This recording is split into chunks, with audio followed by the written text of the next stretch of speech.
कर्म का फल, न्याय या अन्याय की कहानी। जैसी करनी वैसी भरनी। एक गांव में एक सुनार का घर था। उस सुनार का काम बहुत अच्छा चलता था।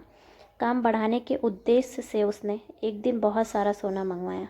इस बात का पता जब रात में गांव में पहरा देने वाले पहरेदार को पता चल गया, उसके मन में लालच आ गया। जैसे ही रात हुई, वह पहरेदार उस सुनार के घर में घुसा और उसे मार दिया। सुनार को मारने के बाद जैसे ही बाहर निकला, उस सुनार के पड़ोसी ने उसे देख लिया। वह पड़ोसी बहुत ही सज्जन पुरुष था। उसे अचानक देख पहरेदार घबरा गया। उस सज्जन पुरुष ने पहरेदार के हाथ में जब बक्सा देखा तो उससे सवाल पूछना शुरू कर दिया। ये बक्सा लेकर कहाँ जा रहे हो? शोर मत मचाओ। देखो, इसमें से थोड़ा सोना तुम ले लो, थोड़ा मैं ले लेता हूँ। मैं ले लूँ, मैं गलत काम नहीं कर सकता। यह सुन पहरेदार ने उसे डराने के लहजे से कहा, देखो, मेरी बात मान जाओ, नहीं तो बहुत बुरा होगा।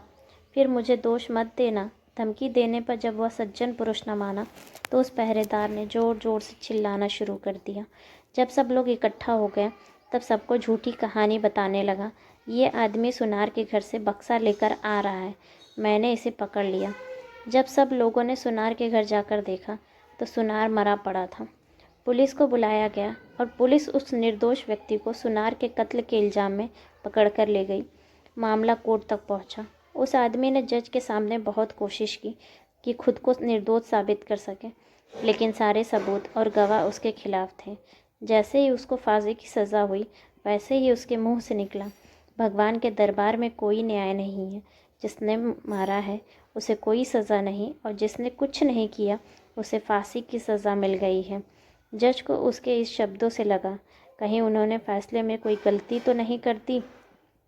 जज ने सच का पता लगाने के लिए एक योजना बनाई। अगली सुबह एक आदमी रोता रोता जज के पास आया और बोला, सरकार, हमारे भाई की हत्या हो गई है, इसकी जांच होनी चाहिए।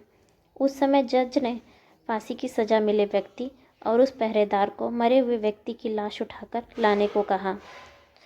जब दोनों दिए गए पते पर पहुँचे तो देखा कि खून से लथपथ लाश चारपाई के ऊपर पड़ी है और उस पर चादर डाली गई है।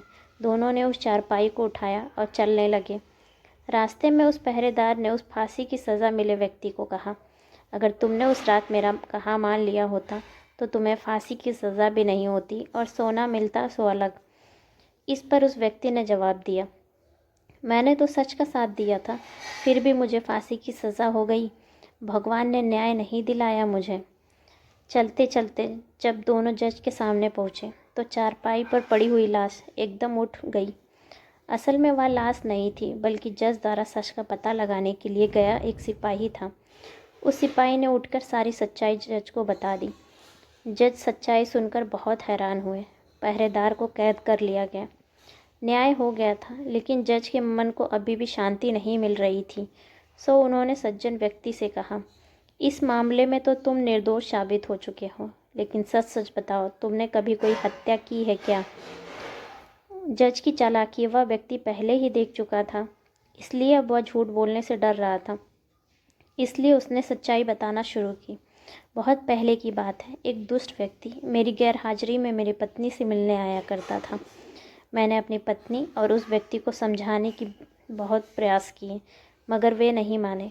एक दिन जब मैं अचानक घर पर गया तो देखा कि वह व्यक्ति घर पर ही था। मुझे बहुत गुस्सा आया। मैंने तलवार से उसे मार दिया और घर के पीछे बहती नदी में उसकी लाश फेंक दी। इस बारे में कभी किसी को कुछ भी नहीं पता चला। जज ने कहा, मैं भी यही सोच रहा था कि मैंने कभी कोई गलत काम नहीं किया, ना ही किसी से रिश्वत ली। फिर मेरे हाथ से ये गलत फैसला हुआ कैसे? खैर, अब तुम्हें अपने कर्मों का फल तो भोगना ही होगा। पहरेदार के साथ अब तुम्हें भी फांसी की सज़ा होगी। फल कैसा होगा यह इस बात पर निर्भर करता है कि कर्म कैसे हैं। आप अपने बुरे कर्मों का फल अच्छे कर्म करके टाल नहीं सकते। जैसा कि उस व्यक्ति ने पहरेदार को रोककर अच्छा कर्म करना चाहा, लेकिन उस अच्छे कर्म के कारण उसके बुरे कर्म भुलाए नहीं जाएंगे। इसलिए उसे उसके पुराने कर्मों की सज़ा मिली, भले ही देर में मिली, लेकिन मिली। आशा करते हैं कि आपको ये कहानी पसंद आई होगी। अगर पसंद आई है तो चैनल को लाइक, शेयर एंड सब्सक्राइब करें और अपने विचार कमेंट्स बॉक्स में बताएं। धन्यवाद।